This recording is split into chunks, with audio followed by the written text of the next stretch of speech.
Dear friends, இன்றைக்கி நம்ம இட்லி தோசைக்கு மாவு அரைக்கிறதுக்கு அரிசியினோட அளவுகளை பார்க்க போகிறோம். இந்த அரிசியோட அளவு என்னென்னா, இன்றைக்கி நான் ரேஷனில் வாங்கின புழுங்கல் அரிசி தான் எடுக்கிறேன்.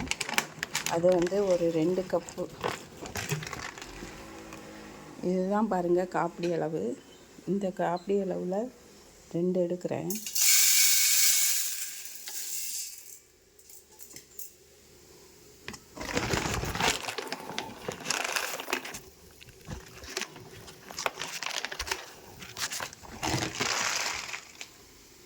ரெண்டு கப் அரிசி எடுத்துருக்கிறேன்.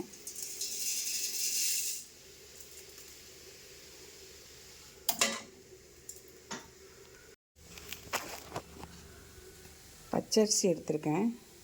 பச்சரிசி ஒரு விளக்கு எடுக்கிறேன்.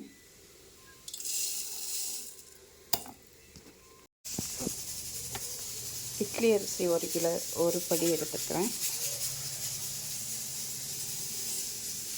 மொத்தம் 4 விளக்கு அரிசி எடுத்துருக்கிறேன். இவ்வளோ தான் அரிசியோட அளவு. இனி உளுந்தோட அளவை பார்ப்போம். 4 விளக்கு அரிசிக்கு 1 விளக்கு உளுந்து எடுத்திருக்கோம். இது 1 விளக்கு உளுந்து போட்டுருவோம். அவ்வளோதான் ஃப்ரெண்ட்ஸ், நம்ம அரிசியினோட அளவு பார்த்துட்டோம். இது 4 விளக்கு அரிசி, இது 1 விளக்கு உளுந்து.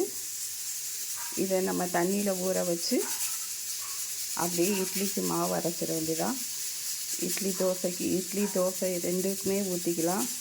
கொஞ்சம் நைஸாக அரைச்சி எடுத்தோன்னா இட்லியும் ஊற்றிக்கலாம், தோசையும் ஊற்றிக்கலாம். இதுதான் அளவு மக்களே.